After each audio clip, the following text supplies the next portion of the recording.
मुंबई के वनराई police station के अंतर्गत आने वाले क्षेत्र से एक ऐसी घटना सामने आई है जिसे सुन करके आपके होश उड़ जाएंगे। जी हां, ऑन टीवी के माध्यम से मैं अपने दर्शकों को बताना चाहूँगा कि 3 दोस्त मिल करके यह तय किए कि आज घर पर मछली बनेगी और शाम को पार्टी होगी। मछली भी बनी और पार्टी की शुरुआत भी हुई, लेकिन नशा इतना परवान चढ़ गया कि दोस्त ने अपने दोस्त को ही पत्थर से मारकर उसको मौत के घाट उतार दिया। आइए देखते हैं विस्तार से यह रिपोर्ट। मुंबई के गोरेगांव वेस्ट स्थित वनराई पुलिस स्टेशन क्षेत्र से आई इस सनसनीखेज और चौंकाने वाले मर्डर केस ने लोगों को बुरी तरह से स्तब्ध कर दिया है। मछली खाने को लेकर हुए विवाद में 2 दोस्तों ने मिलकर अपने ही दोस्त की बेरहमी से हत्या कर दी। पुलिस के अनुसार मृतक की पहचान 35 वर्षीय अफसर के रूप में हुई है। मिली जानकारी के अनुसार 23 फरवरी की सुबह अफसर अपने 2 दोस्त सुरेश और राजेश रमेश नाथ उर्फ नेपाली के साथ मछली लेकर आया था। तीनों ने मिलकर मछली पकाने की तैयारी शुरू की। अफसर कढ़ाई में मछली बना रहा था और उसी दौरान शराब भी पी रहा था, जबकि उसके दोनों दोस्त पास में बैठकर शराब पी रहे थे। कुछ समय बाद ज्यादा नशा होने के कारण अफसर वहीं सो गया। इसी दौरान कढ़ाई में बनी मछली को चूहे खा गए, जिससे कढ़ाई लगभग खाली हो गई। जब कुछ देर बाद सुरेश और राजेश खाने के लिए उठे तो उन्हें कढ़ाई में मछली नहीं मिली। ये देखकर दोनों को शक हुआ कि अफसर ने पूरी मछली अकेले ही खा ली और उसके बाद सो गया।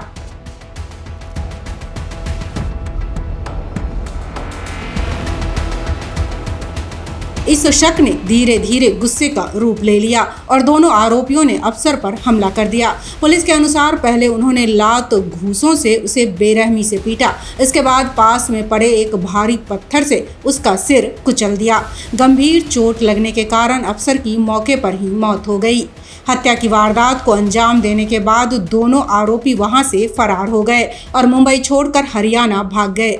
इस मामले की जांच पुलिस के लिए काफी चुनौतीपूर्ण थी, क्योंकि मृतक और दोनों आरोपियों के पास न तो मोबाइल फोन था और न ही कोई पहचान पत्र। ऐसे में पुलिस को उनकी पहचान और ठिकाने तक पहुंचने के लिए काफी मेहनत करनी पड़ी। जांच के दौरान ये भी सामने आया कि आरोपी राजेश रमेश नाथ उर्फ नेपाली का पहले से ही आपराधिक रिकॉर्ड रहा है।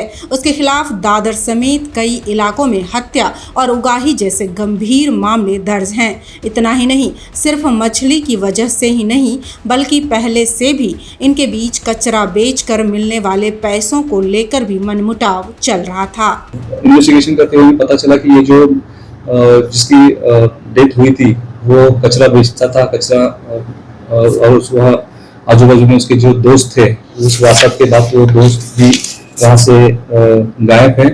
फिर हमने करीबन लगभग 50 या 60 कचरे वालों से इंक्वायरी की। बाद में पता चला कि इसका नाम अजहर या अफसर करके नाम है।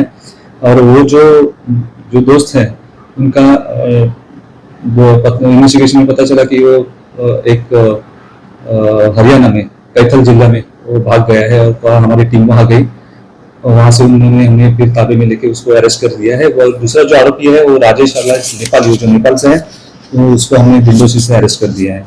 ये जो वजह हुई इसकी झगड़े की, ये पहले मच्छी की वजह से हुई थी और फिर उन्होंने जो भंगार बेचते थे, भंगार बेच के जो पैसा आता था उसकी वजह से, डिस्ट्रीब्यूशन की वजह से उनका ये झगड़ा हुआ था। और उसमें उसने वारदात में उन्होंने उसकी पत्थर सिर के मार पे उसका मर्डर किया था।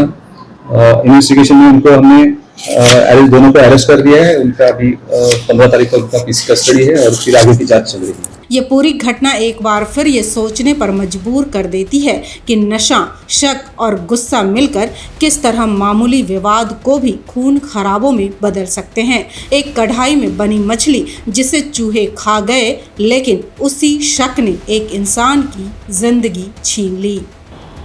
इस वारदात को अंजाम देने के बाद दोनों आरोपी बिना मोबाइल के हरियाणा भाग गए थे। आईडी नंबर भी मोबाइल का उनके पास नहीं था और उन्हें यह लगा कि वह पुलिस के चंगुल से अब बच चुके हैं। लेकिन कानून के हाथ इतने लंबे होते हैं कि पुलिस ने 50 कचड़े वालों से पूछताछ करके हरियाणा से उन्हें गिरफ्तार कर ली है और यह पता लगाने की कोशिश कर रही है कि महानगर में और इस तरह के कितने वारदात में ये शामिल हैं। ऑन टीवी न्यूज़ के लिए कैमरामैन बालक साथ हरीश तिवारी।